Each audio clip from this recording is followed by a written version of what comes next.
इस रामायण में जीत रावण की होगी और मैं मजाक बिल्कुल नहीं कर रहा हूँ। देखो, जब से रामायण मूवी पर इनके मेकर्स ने काम करना शुरू किया है तब से इन्होंने बहुत बड़ी बड़ी गलतियां की हैं इस प्रोजेक्ट को लेकर, जिन पर मैंने पहले वीडियोस बनाए हैं। और एक इनकी बहुत बड़ी गलती ये थी कि इन्होंने रॉकिंग स्टार यश को रावण के रोल में कास्ट कर लिया, जो कि पहले ये ऋतिक रोशन को लेना चाहते थे, लेकिन ऋतिक रोशन से जब बात नहीं बनी तो इन्होंने रॉकिंग स्टार यश को कास्ट कर लिया। और यही इनकी बहुत बड़ी गलती थी, क्योंकि रॉकिंग स्टार यश ने आज रणबीर कपूर को पूरी तरह से ओवरशैडो कर रखा है। अभी तक मूवी रिलीज भी नहीं हुई, लेकिन मार्केट में ज्यादा भौकाल रणबीर कपूर से भी ज्यादा रॉकिंग स्टार यश का है, जो कि नेगेटिव कैरेक्टर प्ले करने वाले। मतलब आज अगर आप लोगों से पूछो तो वो रणबीर कपूर की 10 मूवीज के नाम बता देंगे, लेकिन रॉकिंग स्टार यश की 5 मूवीज के नाम भी कोई नहीं बता पाएगा। मैं शर्त लगाता हूँ कि 100 में से 90 लोग रॉकिंग स्टार यश की KGF मूवीज के अलावा किसी मूवी का नाम ही नहीं जानते होंगे। लेकिन फिर भी आज वो बड़े सुपरस्टार हैं, रणबीर कपूर से भी बड़े सुपरस्टार। और यही मूवी को बहुत ज्यादा मसला देने वाला है, क्योंकि मूवी में मेन कैरेक्टर होता है उसका हीरो, जो कि अंत में जीतता है। और रामायण में तो नाम ही राम का है, तो यहाँ पर सबसे ज्यादा इम्पोर्टेंट कैरेक्टर राम का होना चाहिए। लेकिन अगर आप देखोगे टीजर में उन्होंने राम का लुक तो दिखा दिया, लेकिन रावण का लुक नहीं दिखाया।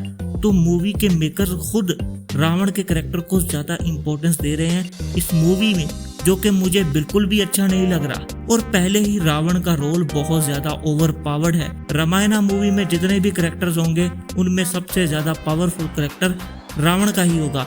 और रावण सबसे ज्यादा पावरफुल है अपने वरदानों की वजह से, क्योंकि जब रावण ब्रह्मा से वरदान मांगता है तो अपने अहंकार में मनुष्य का नाम लेना भूल जाता है, क्योंकि उसे लगता है कि कोई मनुष्य कभी उसे मार नहीं पाएगा। और इसी वजह से विष्णु अवतार राम मनुष्य के रूप में आता है और फिर रावण का संहार होता है। क्योंकि रावण एक डीमन था, तो टेक्निकली रामायण में सबसे ज्यादा पावरफुल कैरेक्टर रावण ही है। ऊपर से आपने एक बहुत बड़े एक्टर को, सुपरस्टार को, जिसका क्रेज अलग ही लेवल का है इंडिया में, उसको आपने रावण के रोल में कास्ट कर लिया। आज अगर आप किसी से भी पूछोगे तो वो यश को एज अ रावण देखने के लिए ज्यादा एक्साइटेड हैं as compare to Ranbir Kapoor as Ram या सनी देओल एज हनुमान। लोग सिर्फ यश को देखना चाहते हैं, उसके लिए एक्साइटेड हैं। और इस मूवी का स्केल भी यश की वजह से ही बड़ा होता है, क्योंकि रणबीर कपूर पर इतनी बड़ी रकम लगाना फिजिबल नहीं लगता। क्योंकि जब तक रणबीर कपूर को इस मूवी में साइन किया गया था तब तक एनिमल मूवी नहीं आई थी, तो कोई भी ये नहीं कह सकता था कि रणबीर कपूर इतने बड़े बजट की मूवी पुल ऑफ कर सकते हैं। उन्हें सिर्फ उनकी एक्टिंग स्किल्स के दम पर राम के रोल में कास्ट किया गया, क्योंकि उन्हें एक रिलेटिवली यंग एक्टर चाहिए था। अब बॉलीवुड के खान और दूसरे पुराने एक्टर्स राम के रोल के लिए यंग नहीं थे, तो उन्हें रणबीर कपूर ही एक सूटेबल ऑप्शन लगे। लेकिन आप ही मुझे बताओ, भले ही एनिमल बहुत बड़ी ब्लॉकबस्टर मूवी हुई, लेकिन क्या वो KGF चैप्टर 1 या KGF चैप्टर 2 के लेवल का क्रेज जनरेट कर पाई? मुझे नहीं लगता कि ऐसा हुआ था। और उस मूवी के हिट होने के पीछे भी ज्यादा हाथ था संदीप रेड्डी वांगा का। ये मूवी सिर्फ अपने बजट के दम पर टिकी हुई है और उसमें यश का होना और भी ज्यादा ओवर पावर कर देता है रामायण के मोस्ट इम्पोर्टेंट कैरेक्टर को, जो कि राम का है, रावण का नहीं है। लेकिन रामायण की मार्केटिंग को लेकर आप जो भी सुनोगे उसमें रावण के कैरेक्टर पर ज्यादा एम्फसाइज है। बीच में खबरें तो ये भी आ रही थी कि ये रावण के पर्सपेक्टिव से रामायण को दिखाएंगे, क्योंकि आदिपुरुष के मेकर्स ने भी कहा था कि वो ऐसा करेंगे, लेकिन बाद में उन्हें बहुत ज्यादा बैकलैश मिला और फिर वो उस बात से पीछे हट गए। लेकिन क्या रामायण के मेकर्स ऐसा करेंगे? क्योंकि उनका बजट बहुत बड़ा है, तो उनको कोई रोक तो सकता नहीं, उनको कोई अपोज तो कर नहीं सकता। और अगर वो सच में इसको रावण के पर्सपेक्टिव से दिखाएंगे तो मूवी और ज्यादा रावण के कैरेक्टर पर फोकस्ड हो जाएगी। अब कहने को ये भी कहा जा सकता है कि मूवी उतनी ही अच्छी होती है जितना उसका विलन तगड़ा होता है, ये बात मैं मानता हूँ। लेकिन एक पॉइंट आता है कि जब विलन उससे भी ऊपर चला जाए तो वो पूरी मूवी को ओवर पावर करके रख देता है, जैसा कि डार्क नाइट मूवी में हुआ था। उसमें हीथ लेजर के जोकर ने लोगों का दिल जीत लिया था, लोग बैटमैन से भी ज्यादा उसको पसंद कर रहे थे।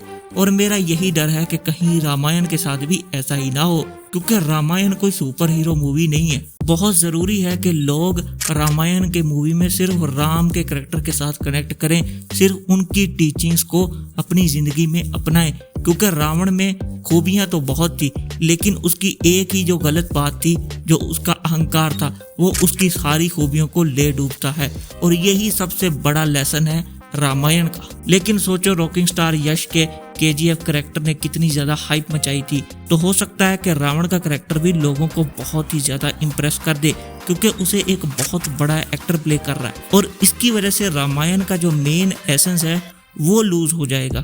लोग राम से ज्यादा रावण के कैरेक्टर को पसंद करेंगे सिर्फ इसलिए क्योंकि उसमें एक बड़ा एक्टर कास्ट किया गया है। जानता हूँ कि मैं यहाँ पे कुछ ज्यादा ही फिलोसफी झाड़ रहा हूँ, लेकिन रामायण खुद ही जिंदगी की फिलोसफी है और मैं चाहता हूँ कि ये अपने असली एसेंस में लोगों तक पहुँचे और उम्मीद करता हूँ कि ऐसा कोई इफेक्ट ना हो इस मूवी का लोगों पर। मैं चाहता हूँ कि इसका एक पॉजिटिव इम्पैक्ट ही हो और रामायण की जो सबसे इम्पोर्टेंट टीचिंग्स हैं जो कि राम की लाइफ से हमें सीखने को मिलती हैं, लोग सिर्फ उन्हीं पर फोकस करें, ऐसा मुझे लगता है। आपको क्या लगता है नीचे कमेंट्स में जरूर बताना और वीडियो को लाइक करके चैनल को सब्सक्राइब कर देना, क्योंकि ऐसे वीडियोस आते रहेंगे।